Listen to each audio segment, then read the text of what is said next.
Alors, je vais vraiment espérer que vous allez me rejoindre dans cette deuxième partie. J'espère que vous allez me rejoindre parce que jusque-là, la salle est vide. Et même si pas maintenant, vous aurez l'occasion de bien suivre cette partie. Je vais aller au sujet du jour. En fait, le sujet du jour, sont les défis, OK? Les défis que les apprenants rencontrent dans l'apprentissage de l'anglais. Les quatre défis en apprentissage de l'anglais les plus courants et comment vous pouvez les surmonter. Il faut dire que c'est un sujet qui concerne les apprenants des niveaux intermédiaires. Alors, le cadre européen des références des langues étrangères considère trois niveaux, les niveaux débutants, les niveaux intermédiaires et il y a aussi les niveaux avancés. Dans les niveaux débutants, vous avez les niveaux A1 et les niveaux A2.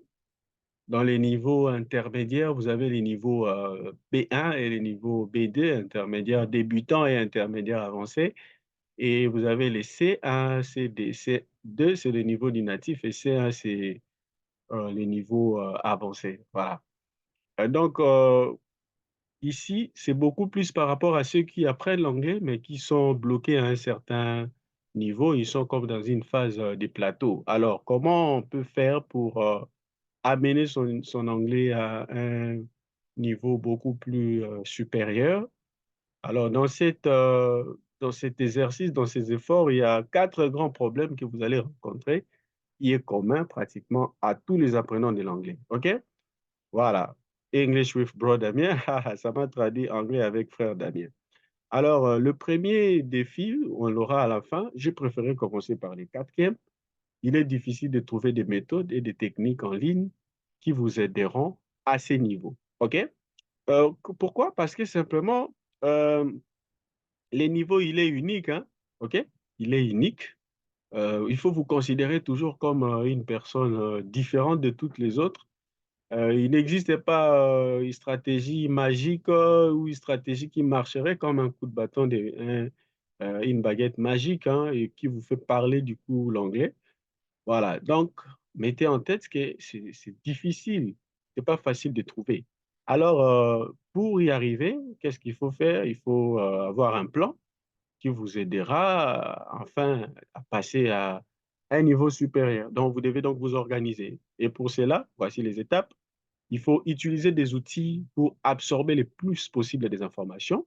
Dans la première étape, vous pouvez chercher un drame, un film ou une chaîne YouTube sur lesquels vous allez vous concentrer pendant un mois.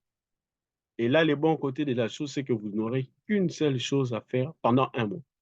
Et vous allez noter et étudier tous les nouveaux mots et toutes les nouvelles expressions que vous allez entendre hein, utilisées par les locuteurs natifs. Et donc, vous comprenez que c'est une vidéo qui est produite essentiellement par des locuteurs natifs. Et la troisième chose, il faut analyser les conversations et prenez bien le temps de prendre les notes sur la façon dont elles parlent, OK? En essayant de les observer, leur façon de parler, la mimique, l'expression du visage, les gestes, OK? Et c'est comme ça que vous pouvez arriver euh, à intégrer le plus possible des informations. Et tout ça, vous allez le faire pendant un mois. Alors, la deuxième chose que vous pouvez faire, c'est, alors, si tu es bloqué, si tu restes bloqué, quand tu essayes d'étayer ton opinion, le deuxième obstacle ou le deuxième challenge. Donc, quand tu essayes de parler, you stuck, OK? Tu es bloqué, tu n'arrives pas à exprimer clairement tes idées en anglais, OK? Il y a des mots qui ne viennent pas, il y a des mots sur lesquels tu butes, ainsi de suite. Alors, qu'est-ce qu'il faut faire pour arriver à ça? Il faut apprendre à organiser ce que vous voulez dire. Donc, il faut avoir un plan qui vous aidera à organiser vos idées. Est-ce que vous êtes déjà arrivé de penser à écrire ce que vous voulez dire ou de préparer ce que vous voulez d'abord dire? C'est une technique très efficace et qui vous aide vraiment à pouvoir quitter la phase plateau et à vaincre cet obstacle. concrètement, c'est qu'il faut faire, un, trouver une question d'anglais, une question qui est de votre niveau, donc intermédiaire. Alors, il existe des sites qui sont spécialisés seulement pour donner des questions et même pour voir des réponses. La deuxième étape, écrivez sur votre cahier et puis vous dessinez des cases, OK? Vous dessinez des cases, 4 cases, OK? Des réponses. Et sous la question, donc vous avez la question et vous mettez 4 cases sous la question. Et dans ces 4 cases-là, ça sera donc des réponses. Dans la première réponse, vous allez donner les détails en rapport avec la question, les raisons, les exemples et puis les expériences personnelles. Une façon de relier ce que vous dites à la réalité de votre vie. Voilà, ça peut paraître comme un peu théorique, jusqu'à ce niveau, mais nous allons voir à la fin comment vous allez appliquer cela. Et dans la dernière étape, il faut remplir maintenant les cases, OK? Vous allez remplir les cases en donnant des réponses. 3 détails pour une case, 3 réponses. Vous avez les détails, les raisons, 3 raisons, 3 exemples et puis 3 personal experience, OK? Les expériences personnelles. Vous donnez 3, OK? Ça peut être une question sur les embouteillages ou traffic jam in Kinshasa. Alors, avant de répondre, avant de commencer à parler, vous produisez d'abord les éléments de réponse. OK? Vous mettez ça comme ça en désordre. Vous donnez d'abord les détails. OK? Par exemple, traffic jam in Kinshasa is a common problem. OK? C'est un problème fréquent. Traffic jam in Kinshasa is a main problem. C'est un problème principal in transportation, OK? In traffic. Et puis, vous donnez, the government is meant to be responsible for everything, OK? Et le gouvernement est censé être responsable de toutes choses. Et puis, vous produisez aussi, donc ça c'est juste un exemple, et puis vous produisez aussi les raisons, OK? Les raisons de l'embouteillage, vous donnez 3, et puis vous donnez les exemples concrets hein, de ces phénomènes, et puis vous parlez de votre expérience, vous produisez ça en 3 points, et puis vous allez voir, quand il sera question de commencer à parler, vous n'allez pas buter sur le mot, ce sont des informations qui vont commencer à venir très rapidement, OK? Et ça va donc vous permettre de commencer à parler sans problème. OK, voilà. Alors, le deuxième défi, parce que je vais en ordre décroissant, OK, pour arriver jusqu'au premier, j'ai commencé par le quatrième. Le troisième défi que vous rencontrez, vous pouvez mieux comprendre les autres, mais vous ne savez toujours pas comment mieux parler. Et donc, ça, vous avez un problème pour le speaking. Généralement, c'est quand vous n'avez pas respecté l'équilibre dans l'apprentissage de la langue. C'est très important d'apprendre à développer les compétences, toutes les compétences au même moment en créant un équilibre. Parce que quand vous apprenez l'anglais, vous avez essentiellement, et même pour toutes les langues, 4 compétences que vous devez développer. Il y a ce qu'on appelle les inputs. Donc, le input, c'est quand vous lisez, c'est quand vous écoutez, OK? Listening and reading, OK? You are absorbing, OK? Taking in information. So, content, OK? Alors, dans l'équilibre, il faut que quand vous consommez les informations, vous devez produire, OK? Productive ou output ou bien expression, OK? Là, ça vient quand vous écrivez et quand vous parlez, OK? Alors, quand vous arrivez à écouter sans pouvoir produire, ça signifie que vous n'avez pas respecté les balances, OK? Qu'il doit y avoir, dans le sens que quand vous consommez, il faut automatiquement produire, OK? Alors, pour arriver à faire face à ces défis, vous devez avoir un plan qui vous aidera à organiser vos pensées en anglais. To organize your thoughts in English. Alors, il y a une femme, c'est d'ailleurs d'elle que j'ai tiré ça. Choisissez un sujet qui vous intéresse, OK? Vous pouvez parler un sujet qui vous intéresse. Vous pouvez parler des social networks, OK? Par exemple, les réseaux sociaux. Et dans la deuxième étape, vous allez utiliser le 5W, OK? Le 5W, au fait, c'est poser des questions. What, OK? Quoi?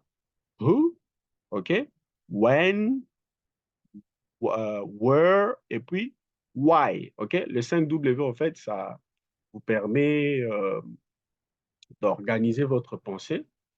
Il faut toujours, en posant les 5 questions et vous allez noter autant de détails que possible pour chaque, W, OK?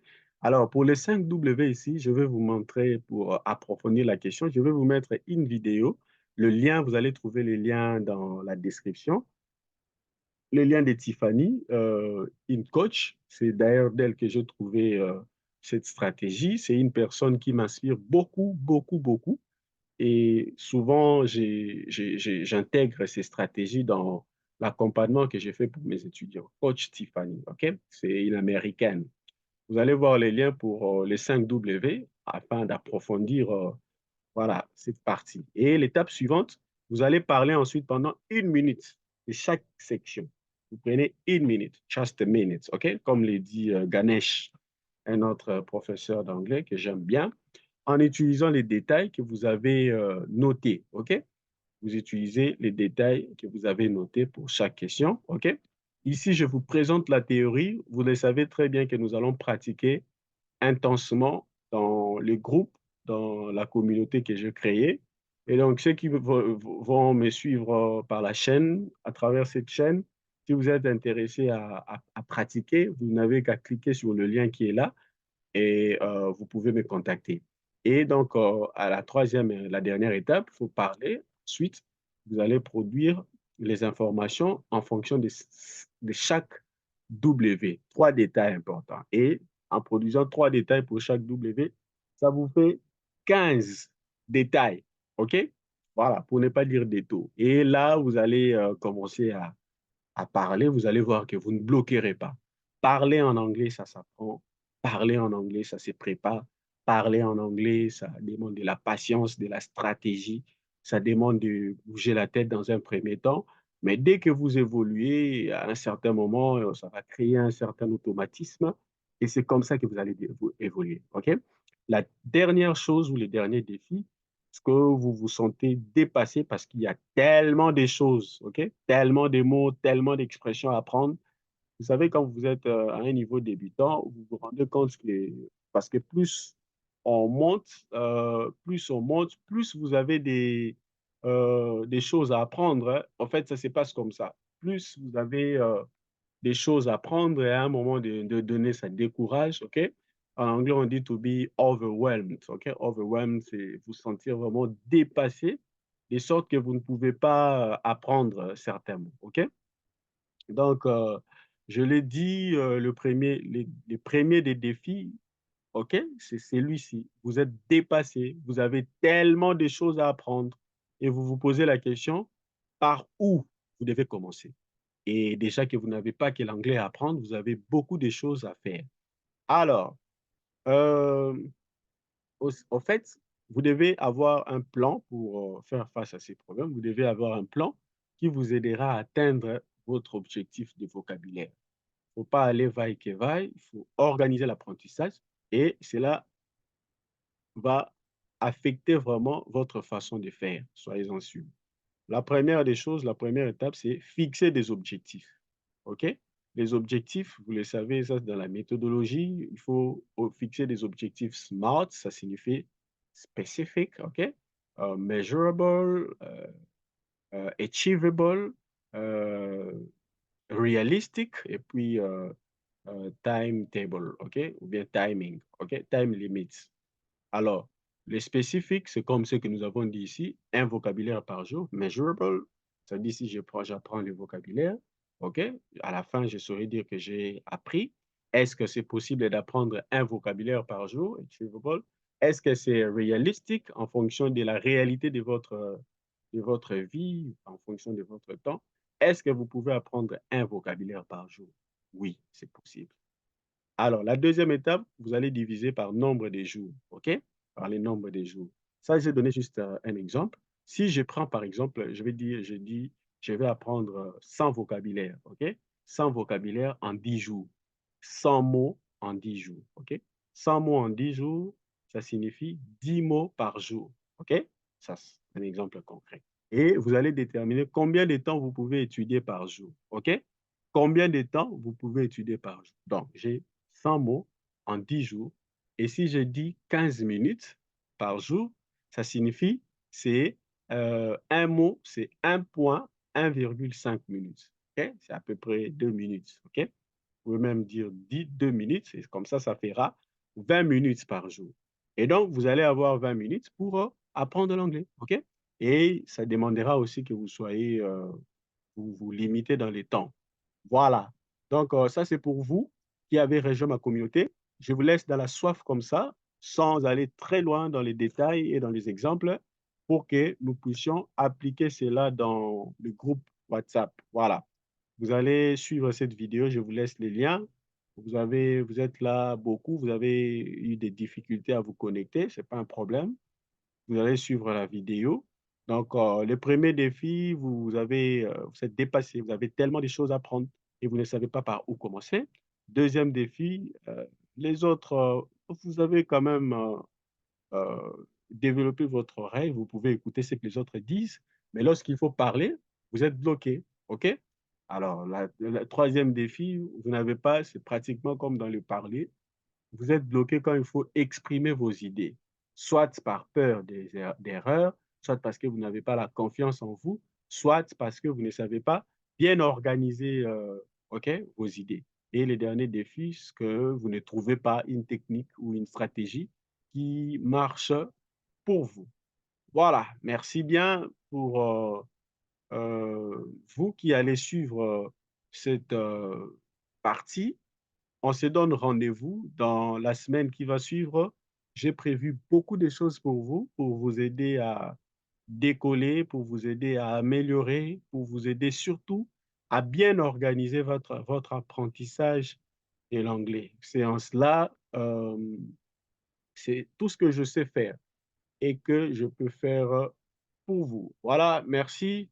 Je vous donne donc, rendez-vous dans les groupes et aussi dans les jours à venir parce qu'il y a beaucoup de choses qui sont prévues, qui vont vous aider, OK, à pouvoir améliorer votre anglais. Merci beaucoup, je vous dis au revoir et nous allons nous retrouver dans les jours qui viennent.